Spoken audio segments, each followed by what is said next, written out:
Hello there.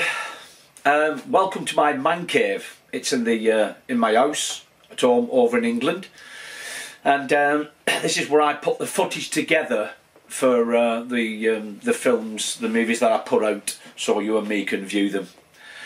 I've not been abroad this year or last year due to the pandemic. It's basically put a stopper on everything.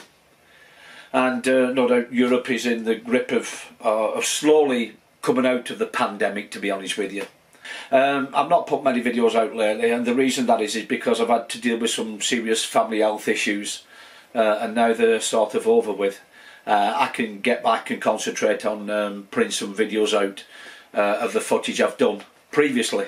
Last year I was going to go back over into Europe, and I was going to update some of the footage I've got from the previous places I've been to. There are a lot, just little bits and pieces that I feel as though I should have included. Difficult to, if I put the videos out you may not even notice, but if you've been there you may notice. I have got footage that I can put out anywhere that I think as much of information I can find anywhere while I was there, or maybe when I was doing some research initially. But my idea last year, and this year really, thinking that the pandemic would have been over with by now, and it isn't really. I wanted to go through the Netherlands, into Germany, into Poland, into the Ukraine, and then back to the top end of Poland, back into Germany, and then Netherlands and back home. There's a lot of things I want to see, a lot of things I want to look at, especially in Poland. There's lots of stuff in Poland that I'd like to explore more. You know, there are a lot of abandoned places. Some are partial museums and some are not, but I wanted to go and have a look at what I wanted to look at and document it and make up a video for it. Unfortunately, at the moment we can't get abroad. So what I'm going to do at the present time is I'm going to travel around part of the east coast, south coast and west coast of the United Kingdom, or England especially, and trying to film some of the footage, I should say, try and film some of the fortifications and bunkers and stuff like that of the British in the early 1940s, when we were possibly going to be invaded by the Nazis.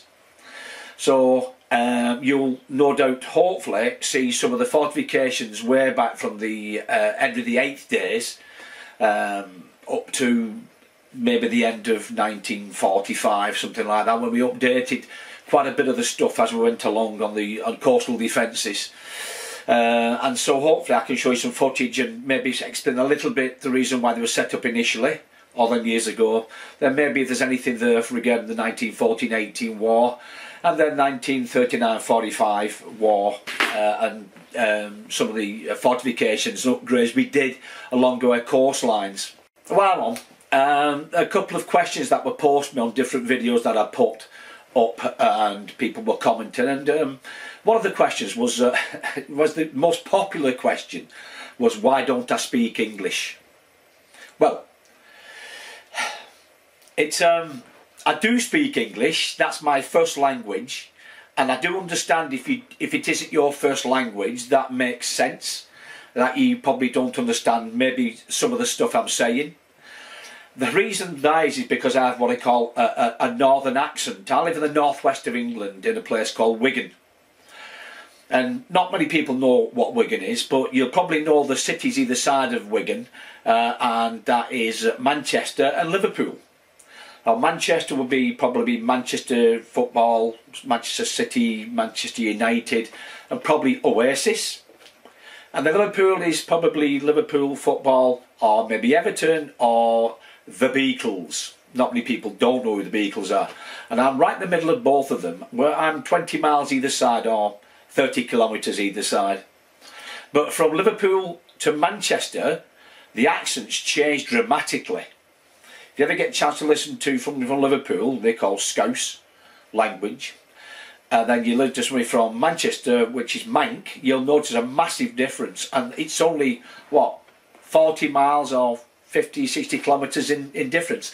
But all over the UK we have accents, and it's difficult for me to sort of clean my accent up so I can talk on the videos. I'm 62, I've been brought up with this accent. I speak a thing called Wiganese. And so what I'll try and do in future, I'll try and clean my accent up if I can. And I'll try and slow down a little bit so you can understand what I'm saying. It's difficult for me because, as I said before, but I can't promise you, but I'll see what I can do and I'll try my best. And if you're not sure of what I've said, I'll either put it in some kind of subtitle underneath it or just ask me what I've said. I'll try my best to try and make things a little bit clear for people who don't speak English as their first language. Another question was, why don't I do any filming on the D-Day landings? Well, the reason that is because it's been done. There's that much stuff out there about the D-Day landings and other allied stuff. It's done way better than I can ever do. I can't do it nowhere near as good as that. And I have a lot of respect for our allies. And I've been to the 70th and 70th anniversary of the D-Day landings in Arromanches, one of the landing areas for the British. And I've always struggled to talk to veterans. I have so much respect for them. I struggled to talk to them, and it's just me. I need to pull myself together and get out and talk to them. There's not many left, to be honest with you. And that's one of the issues I do. I mean, I do little bits and pieces of different fortifications around that area, but I try to do stuff that maybe you've never heard of before. The little places, maybe the Battery Toad, and some of the empty bunkers there that you can go and explore really, and you may not know much about them, maybe not. Places maybe like Maginot Line, the CV Line I've not done yet, but I will do. And there's other stuff like that. So I try and do the stuff that I think that is not many people know about it. Now, I watch quite a few videos on YouTube of different channels, and they're going to exploring place I just mentioned. But they're speaking in their own language, which is pretty obvious, really. And but when you try and get Google Translate to translate it while you're watching that particular clip, then it doesn't make sense half the stuff. You've not a clue what the heck's that mean.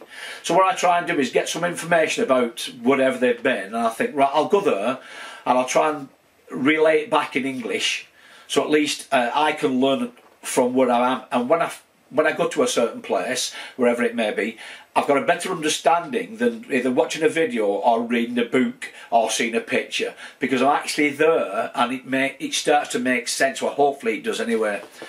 Hence the reason why I do these type of videos. Another question was, how come people are in shorts and t-shirts and it's sunny when you put the video out at Christmas, say, for instance? Well, the reason that is because when I do the footage, I tend to go over usually way before July. It's usually very rare go after that, to be honest with you. And so I can get all the footage together, and when putting the videos out, it could be sunny, it could be nice, it could be. I did one on one of the Vermont. It were actually, I think it were the Maginot Line. Well, that's a museum, so people are mingling around in shorts and t-shirts just like me. But when I put the video out, it looked as though I put it out around about December, I think it were, but I actually filmed the footage in probably June, knowing me. I think it was June, something like that. So it looks as though it's a bit strange. Why is it so sunny? But that's the reason why. It's because it takes a while for me to put the videos together, get the information together so I can put it onto put the footage together and put it on a video, then post it on YouTube of when I've took it. And as I said before, some of the footage I'll be putting out soon will be probably 2 years old. But I look at it this way. History doesn't really age as much. I don't think it does anyway. I mean, things change, but if you think about the stuff I do, it's happened 70, 80 years previous. So it doesn't change. So I can do a video 2 years ago and put it out, and you wouldn't even know where I've been. And that's it, really. There's nothing else I can think of. I hope you'll carry on watching the videos, and if you're not sure about anything, or you like to comment on any of the particular videos that I've put out, then by all means do so. If I can, I'll answer all of them, if obviously they're not offensive. And if you ask me a question, I'll try my best to answer it if I can. Don't forget, I'm not an historian, I'm only an enthusiast, and I get my information from YouTube and books and videos and stuff like that. So hopefully you enjoy the videos I've put out, and hopefully you'll enjoy the videos I'm going to put out. So thanks very much for watching if you've got this far in the video, and hopefully I'll see you on the next video. Thanks again.